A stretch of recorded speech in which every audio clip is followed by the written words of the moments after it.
So the question was, when is it okay to publicly talk about a past life of a VTuber? Past life specifically meaning if they have made content before their previous channels in social media. So if they made content as a face revealing content creator, like Kason has revealed her face. She has a hybrid system of sometimes she uses her face cam and sometimes she uses her VTuber model. There are VTubers who were previously face cam streamers who now no longer show their face, but used to show their face. Every content creator has a different past life, but if they did have a past life, it might contain their real name or face. That's what I wanted to say. There's some people with a VTuber past life that doesn't show any real information about them, and then there's some VTubers with a past life that does divulge real life information about them. These situations, I thought it was okay to talk about past lives. I said, if a VTuber is open about their own past life, or shows their IRL face on stream, or talks about their own past life, you can talk about their past life. Some of them are very tongue-in-cheek on their alternate accounts about it, but usually you can tell when a VTuber is open about their past life, NDA or not NDA included. The other one is if a VTuber has graduated from an agency and is trying to get their audience to notice their new indie VTuber persona, it is okay to talk about their past life.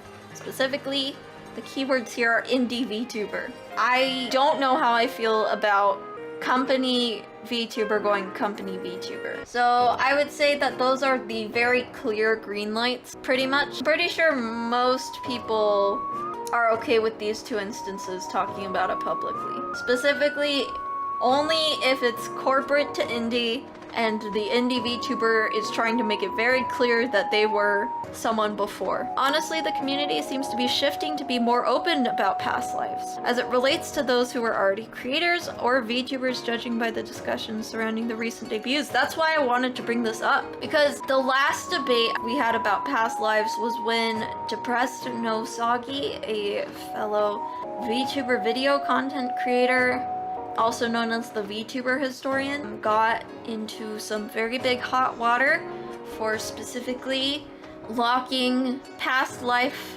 deep dives of VTubers behind a Patreon account. There were rumors that he was doxing information that was not public, but those rumors are confirmed to be false. He was specifically just talking about the past life content that you can find on the internet. However, people felt like it was in bad taste to lock it behind a Patreon, and they felt like it was in bad taste to talk about the past lives of creators, especially their hardships.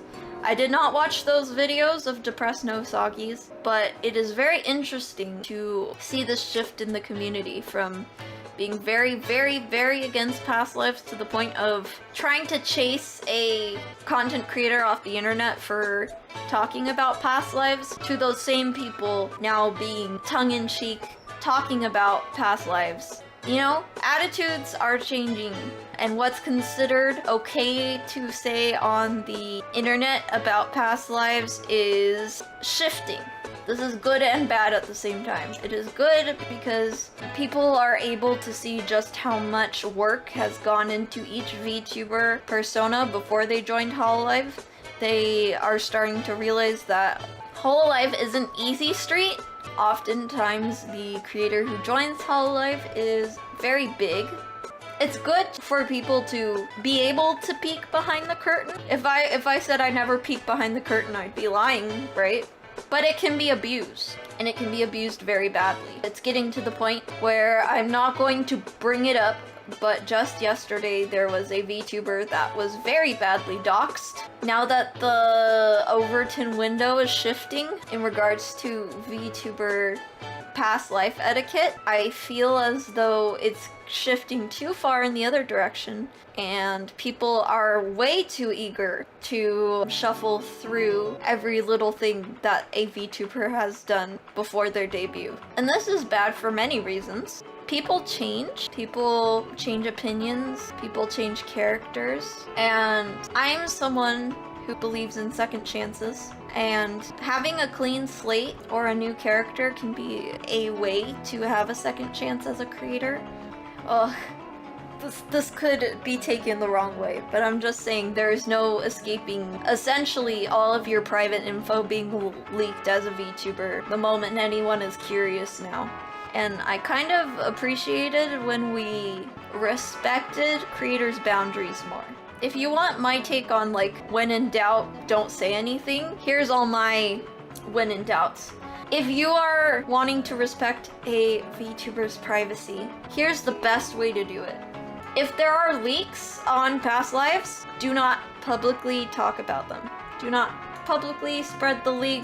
Keyword publicly. I say here leaks can make the new VTuber nervous and uncomfortable and can even cause trouble for them if their past life has made mistakes or doesn't fit the agency ideals. If you want to know more about when this actually happened, you can watch Depressed Nozagi's video on Mono Alloy. Basically, because Mono Alloy's past life as an utaite was not exactly clean. She had a boyfriend in the past, she had criticized idol agencies before. She was essentially driven to graduate from the harassment. Not everyone was harassing Alloy, but those who were harassing her were very loud and very extreme. So she only lasted, I want to say 2 weeks. That's why I say spreading leaks on past lives is a bad idea. Especially for agency VTubers with a specific brand image that they might not fit in their past life. Spreading leaks is very dangerous to the talent themselves. You have the power to not spread that leak. I'm not saying like go harass people who spread leaks, but I'm saying we should continue to frown upon that behavior in the VTuber community, in my opinion. I don't think that now that it's considered less taboo that we should disrespect everyone's privacy because it's considered less taboo. So my next red light, I said similar to spreading leaks, public speculation is a no-go. Not everyone's gonna agree with this, but this is the reason why I say speculation is bad.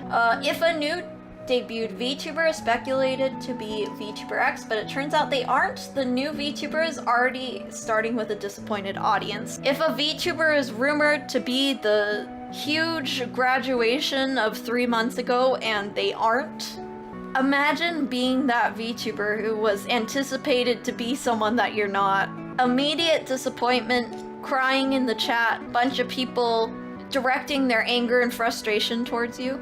Even just tongue-in-cheek like, ooh, it could be Pika-me. That can be really, really bad if it's not. This red light seems to be the one that changed the most in the community with the recent VShoujo and Hololive debuts. Thankfully, people haven't been wrong yet. I know, I'm just waiting for them to be wrong, and I'm terrified. I'm terrified for when someone gets it wrong. That is so unfair to the new debut.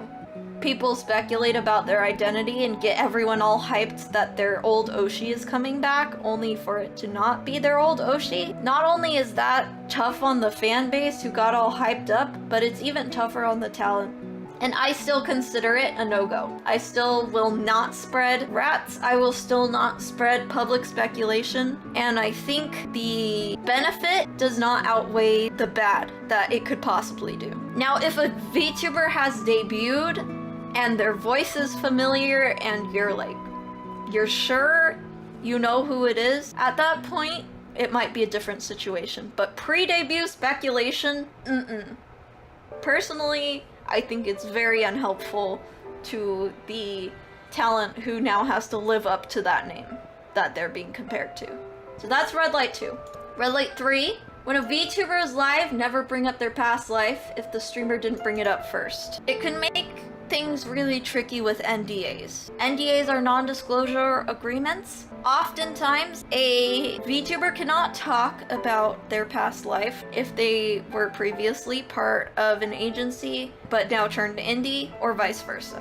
So don't make the VTuber you're watching in that awkward situation where they cannot respond. However, if they're like indie to indie, like me, I started as one indie VTuber and I changed to another indie VTuber. You know, case-by-case basis. Read their rules, and if they're cool with it, if they've said they're cool with it, then you can ignore that red light. You guys can compare me to Lorelai. That's my past life. You know, you can bring up Lorelai whenever you want. But I'm a very specific case. Red light 4, do not compare past lives and current personas. Never tell a VTuber, I liked you when you were past life better. If someone tells me, oh, I liked you when you were Lorelai better, I've heard that before, it means they liked my fake identity better than me being myself. Chances are the VTubers most happy with their current persona, and it can be hurtful to hear that. I don't get like super duper upset, but it tells me that you're probably not the type of fan I'm going for. If you don't like what I'm currently doing and you liked Lorelai better, then you should probably check out Hololive, because Lorelai was trying to be Hololive. And you'll probably like their content better than mine. That's a forever red light. Never do that. Just never. There's no circumstance where you should do red light for. In general, I don't like the shift of talking about past lives. Just because the community has said it's cool, I still think if the talent is still active, talking about it publicly can hurt them. You know, why would you risk hurting a VTuber you love? The easiest way is to play it safe and not talk about their past life publicly. I don't really have to tell you guys that doxing is a crime, you know?